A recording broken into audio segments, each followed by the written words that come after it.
Promesse biblique du jour. Aujourd'hui, une mise en garde. Lisons dans le livre des Proverbes, chapitre 4, verset 23. « Garde ton cœur plus que toute autre chose, car de lui viennent les sources de la vie. » Aux USA se trouvent les plus grands arbres existants actuellement sur la Terre. Un certain nombre gisent renversés. L'un d'eux, qui avait été magnifique, a été spécialement étudié. Les spécialistes ont reconnu qu'il était déjà un arbre au temps où Christophe Colomb découvrait l'Amérique. On a pu établir qu'il avait été plus de 14 fois frappé par la foudre. Certainement, il avait subi à travers les siècles les assauts d'une multitude d'orages. Il avait résisté aux vents violents de cette région. Rien de tout cela n'avait réussi à l'abattre. Comment donc et par qui avait-il été renversé? Tout simplement par de petits coléoptères qui, année après année, avaient rongé ses racines et la base de son tronc. Et un jour, le géant s'était abattu, vaincu par de petits ennemis presque invisibles. Combien de chrétiens s'effondrent tout d'un coup moralement et spirituellement? On les considérait pourtant comme des personnages remarquables, peut-être même des géants de la foi et de la piété. Tout le monde les regardait comme des exemples. Mais un jour ils sont tombés. Les causes réelles de leur chute n'ont pas été de grandes épreuves ou des difficultés extraordinaires, mais l'action lente et répétée de petites choses en apparence insignifiantes.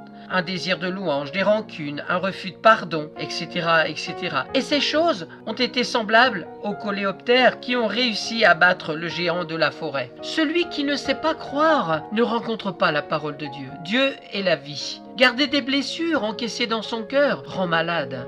Bon nombre de maladies psychosomatiques y trouvent leur origine. Il y a dans notre personnalité une sphère plus importante que n'importe quelle autre, c'est celle de votre cœur. L'état de votre cœur déterminera le cours de votre vie. Dieu vous avertit et vous exhorte à garder votre cœur plus que toute autre chose. La chose la plus importante que vous êtes engagé à protéger, c'est la condition de votre propre cœur. Toutes les choses de votre vie proviennent en fin de compte de votre cœur. La condition dans laquelle votre cœur se trouve va déterminer votre condition de vie. Protégez-le de toute votre force. Ne laissez y entrer aucun mal. N'y laissez pas de place à l'incrédulité, à l'amertume, à la crainte, à l'angoisse. Parce que si votre cœur renferme des choses amères, votre vie sera teintée d'amertume. Mais si votre cœur est pur et propre, s'il est rempli de foi, d'amour, de vérité, de justice, alors le cours de votre vie sera rempli de succès. Souvenez-vous donc de cela. Gardez votre cœur de toute votre force, car de lui viennent toutes les sources de la vie. Voilà, c'était la recommandation d'aujourd'hui dans le livre des Proverbes, chapitre 4, verset 23. Garde ton cœur plus que toute autre chose, car de lui viennent les sources de la vie.